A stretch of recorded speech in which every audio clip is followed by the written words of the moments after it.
Hi guys, this video will be sponsored by MyMote e-shopping. இதில் வந்து பார்த்திங்கன்னா நமக்கு வீட்டுக்கு தேவையான எல்லா ப்ராடக்ட்ஸுமே வந்துட்டு இருக்குது. டிஷ்வாஷராக இருக்கட்டும், க்ளீனராக இருக்கட்டும், இல்லை வந்து மேக்கப் கிட்ஸாக இருக்கட்டும், ஸ்டேஷ்னரி ஐட்டம்ஸாக இருக்கட்டும், லிக்விட்ஸாக இருக்கட்டும், உங்களுக்கு என்னெல்லாம் தேவைன்னு நினைக்கிறீங்களோ எல்லாமே நம்மக்கிட்ட வந்துட்டு அவைலபிளாக இருக்குது MyMote e-shoppingல. இதில் வந்து பார்த்திங்கன்னா கெட்டில்ஸ் ஆல்சோ வந்துட்டு இருக்குது. ஷாம்பு வேணுமா ஷாம்பு, உங்களுக்கு என்னெல்லாம் வேணுமோ அது எல்லாமே வந்து அவைலபிளாக இருக்குது. நம்ம வந்து குக்கிங்க்கு யூஸ் பண்ணுற மசாலாஸ் எல்லாமே வந்துட்டு ஆஃபரோடு கொடுத்துட்ருக்காங்க. இதில் பாருங்கள், house hold and grocery products எல்லாமே 30% கிட்ட ஆஃபர்ஸ் வந்து இருக்குது. அது மட்டும் இல்லாமல் ஸ்நாக்ஸ் ஐட்டம்ஸும் வந்துட்டு நமக்கு இங்கே அவைலபிளாக இருக்குது. உங்களுக்கும் இந்த ப்ராடக்ட்ஸ் எல்லாம் வேணும் அப்படின்னு நினச்சிங்கன்னா நான் டிஸ்கிரிப்ஷனில் லிங்க் இருக்குது, போய் செக் பண்ணி பாருங்கள். அதுக்கு முன்னாடி நம்ம வீடியோ எப்படி இருக்குன்னு பார்க்கலாம்.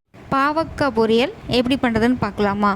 அதுக்கு ஃபஸ்ட்டு தண்ணியில் மஞ்சளும் உப்பும் கலந்து விட்டு பாவக்காய் வந்து கட் பண்ணி அதுக்குள்ளே சேர்த்துக்கோங்க. அது ஒரு 1/2 அன் ஹவர் கிட்ட ஊறட்டும். எதுக்காகனா அதில் இருக்க கசப்புத்தன்மை எடுக்கிறதுக்காக. இப்போ ஒரு அடிகனமான ஒரு பாத்திரம் எடுத்துக்கோங்க. நான் வந்துட்டு குக்கர் எடுத்துக்கிறேன். அடுப்பு ஆன் பண்ணி குக்கர் வச்சுக்கோங்க. இப்போ வந்து நான் எண்ணெய் வந்து சேர்த்துக்கிறேன். எண்ணெய் வந்து கம்மியாகவே ஊற்றிக்கோங்க. எண்ணெய் காஞ்சதும் கடுகு வந்து சேர்த்துக்கோங்க. ஒரு 1/4 ஸ்பூன் சேர்த்துக்கோங்க, போதும். அது வந்து பொரியட்டும். இப்போ கொஞ்சமாக வந்து சீரகம் சேர்த்துக்கலாம். ரெண்டும் நல்லா பொரியட்டும். பொரிஞ்சது நம்ம வந்து கருவேப்பிலை வந்து ஆட் பண்ணிக்கலாம்.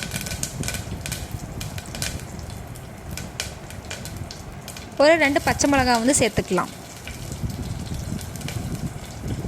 இப்போ வந்துட்டு நான் 2 ஆனியன் வந்து குட்டி குட்டியாக வந்து கட் பண்ணி வச்சுருக்கேன்.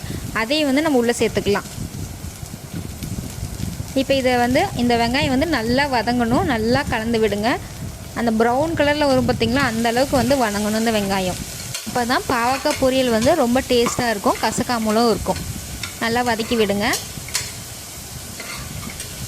1/4 ஸ்பூன் வந்து மஞ்சள் சேர்த்துக்கிறேன். மஞ்சள் போட்டு தான் ஊற வச்சுருக்கோம், இருந்தாலும் வந்து மஞ்சள் சேர்த்துக்கலாம். கொஞ்சமாக வந்து மிளகாத்தூள் வந்து ஆட் பண்ணிக்கலாம். இப்போ இதை வந்து அந்த வெங்காயத்தில் நல்லா கோட்டாகிற அளவுக்கு நல்லா கலந்து விடுங்க.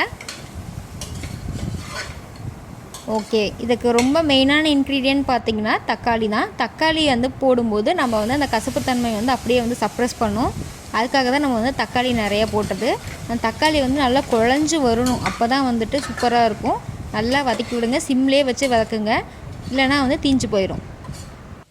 பாருங்கள், நான் வீடியோவில் காமிச்சிருக்கல, இந்த அளவுக்கு வந்து வெங்காயமும் தக்காளியும் வந்துட்டு நல்லா வதங்கியிருக்கணும். இப்போ வந்துட்டு நம்ம வந்து அந்த ஊற வச்சோம் பார்த்திங்களா, அந்த பாவக்காயை வந்து உள்ளே சேர்த்துக்கலாம். தண்ணியை வந்துட்டு நல்லா வடிகட்டிட்டு உள்ளே சேருங்க.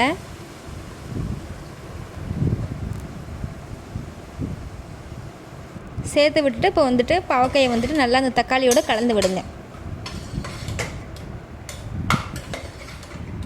கலந்து விட்டுட்டு தண்ணி எதுவும் ஊற்றாமல் தட்டு போட்டு வந்து மூடி வைங்க. கொஞ்ச நேரம் வந்து அந்த தக்காளி, வெங்காயம், பாவக்காய் இது மூணுமே வந்து நல்லா மிங்கிள் ஆகட்டும். அதனால் தண்ணி ஊற்றாமல் பாவக்காயை வந்துட்டு தட்டு போட்டு மூடி வைங்க. இப்போது வந்து தட்டை ஓப்பன் பண்ணதுக்கப்புறம் இப்போ தண்ணி வந்து கொஞ்சமாக ஊற்றிக்கோங்க. அந்த பாவக்காய் வந்து முழுகிற அளவுக்கு ஊற்றிக்கோங்க. ஊற்றி விட்டுட்டு நல்லா மிக்ஸ் பண்ணி விடுங்க. இப்போ பாருங்கள், சைடில் வந்து தண்ணி வந்து கொதிக்குது. இந்த கொதிக்கிற ஸ்டேஜில் வந்து நம்ம மூடி போட்டு பாவக்காய் வந்து 2 விசில் வந்து விட்டு எடுத்துக்கலாம். இப்போ வந்து நம்ம பாவக்காய்க்கு தேங்காய் போட்டதுனால நம்ம தேங்காய் வந்துட்டு திருவணும். ஆனால் தேங்காய் எனக்கு திருவ தெரியாது. அதனால் நான் வந்துட்டு உடச்சி அதை கத்தி வச்சு கிழிக்கும் போது கையை கிழிச்சிக்கிட்டேன். அதனால் இப்படி அடுப்பில் வச்சு நீங்கள் வந்து ஹீட் பண்ணும்போது அது வந்து டோப்பா மாதிரி வெளியே வந்துடும். அதனால் இப்படி ஹீட் பண்ணி விடுங்க அப்படியே. இப்போ விசில் வந்துருச்சு. இப்போ ஓப்பன் பண்ணி பாருங்கள், எப்படி வந்து பாவக்காய் நல்லா வந்து வந்துருச்சு. சூப்பராக வெந்துருச்சு. இப்போ வந்து இந்த குக்கரில் இருக்கிறத வந்து இன்னொரு பாத்திரத்துக்கு வந்து மாற்றிக்கலாம். வேறு பாத்திரத்தில் மாற்றின பிறகு அதோடய தண்ணியெல்லாம் சுண்டுற அளவுக்கு வெயிட் பண்ணுங்கள். இப்போ நான் வந்து ஒரு தூள் வந்து போடுவேன், சாம்பார் தூள். அதை வந்து போடுறத வந்து வீடியோ எடுக்க மறந்துட்டேன். அதனால் நீங்கள் வந்து அதுக்குள்ளே சேர்த்துக்கோங்க. இப்போ கடைசியாக வந்துட்டு அந்த தண்ணி வற்றுனதும் நம்ம தேங்காய் வந்து துருவி வச்சுருக்கோம், துருவி வைக்கல அரைச்சி வச்சுருக்கோம், அதை வந்து இதில் போட்டு கலந்து விட்டுடலாம். நல்லா கலந்து விடுங்க.